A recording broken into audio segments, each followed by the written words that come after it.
If I asked you to name the biggest traitor in the Harry Potter universe, the answer is instant, unanimous, and completely wrong. Peter Pettigrew. The sniveling coward, the rat, the man who sold the Potters for a chance to live another day. We hate him because he's weak. We hate him because he betrayed the best.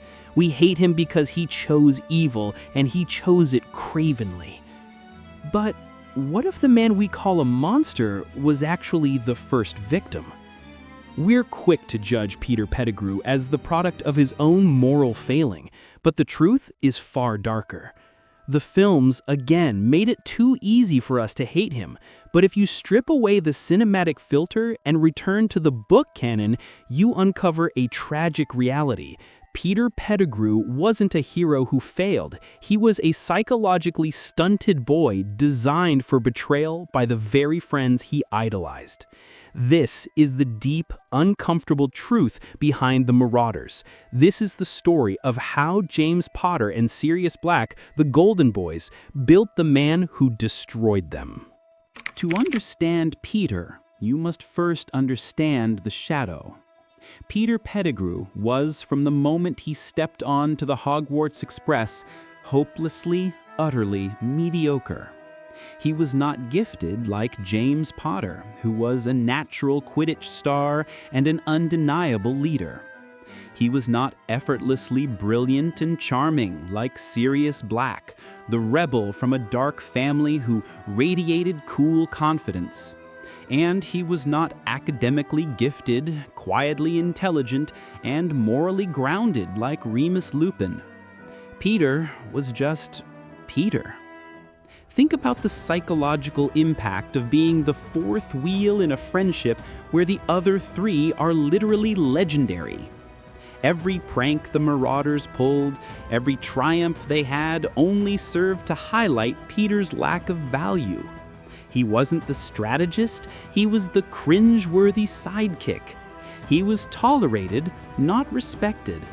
He craved belonging, not just friendship, but a deep, essential acceptance, and he was constantly forced to buy it with subservience.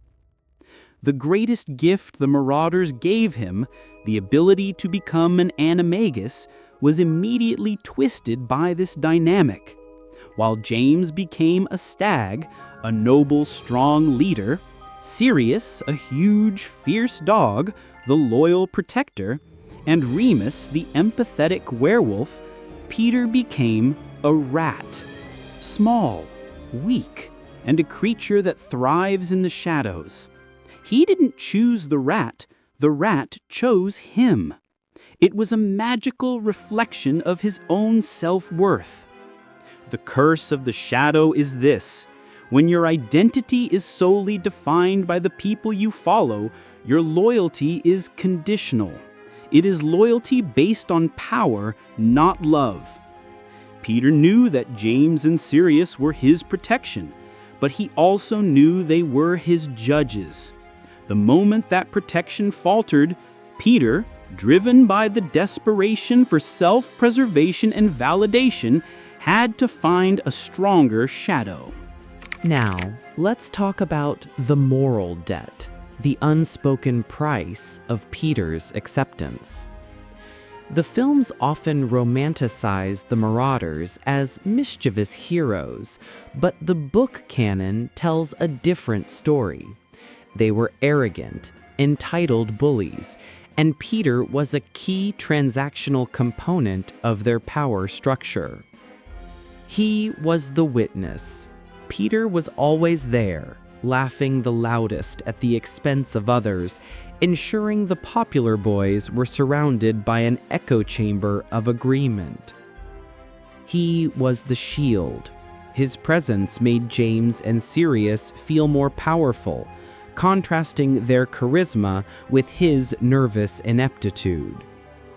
He was the liability. He was the weakest link, the one who had to constantly be proven worthy by participating in their cruelty, primarily aimed at Severus Snape. The key memory is the humiliation of Snape at the lake. James and Sirius are the instigators, but Peter is the one eagerly watching, his face alight with the borrowed glory of his friend's dominance. He is validating their cruelty, not because he is inherently sadistic, but because he knows this act of group malice is the fee he must pay to stay in the inner circle. This toxic social contract meant Peter never developed an internal moral compass. His morality was external, dictated by the strongest person in the room.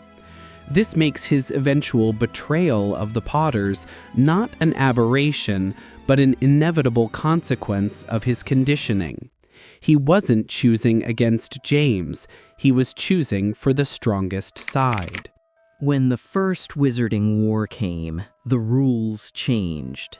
Suddenly, charisma and Quidditch skills meant nothing. Power was the only currency, and Lord Voldemort was its absolute master.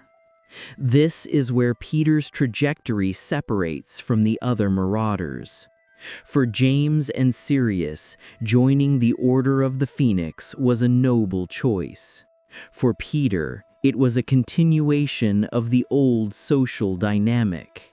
He was still the follower, still the weakest link. They relied on him, but they never truly respected him. They saw his weakness, and tragically, they dismissed it. When James and Lily needed a secret keeper, they immediately trusted Sirius, who was their best friend, their equal. But Sirius, in a moment of arrogant brilliance, suggested Peter. Why Peter? Because he was so weak, so seemingly insignificant, that Voldemort would never suspect him. This was the ultimate, unintentional insult. We trust you because you are worthless. Voldemort, on the other hand, made Peter an unspoken offer: respect. Voldemort didn't see a rat. He saw a man willing to betray his friends for survival and power. For the first time in his life, Peter was a primary asset, not a supporting player. He was given a dark mark, a symbol of belonging and power. Peter didn't choose Voldemort because he believed in pure blood supremacy. He chose Voldemort because the Dark Lord made him feel important. The price was the lives of his friends, but the reward was the affirmation he had spent his entire childhood desperately trying to earn from James and Sirius. You matter. The betrayal of the Potters was Peter's ultimate, tragic attempt to transcend his own mediocrity. The final act of Peter Pettigrew is perhaps his most heartbreaking. For 12 years, he lived as a rat, fully embracing the role his animagus form foretold. When he is finally exposed and forced back into servitude under Voldemort, he is given a new, unwanted appendage, the Silver Hand. It is a gift of power, but it is also a shackle. The hand ensures he is forever bound to the man who gave him the only form of power he ever knew. But even a creature of fear and selfishness carries a tiny, dormant spark of humanity. In Deathly Hallows, Peter is sent to guard the dungeons where Harry Potter and Ron Weasley are imprisoned. Harry, in a desperate, final plea, reminds Peter of the debt he owes.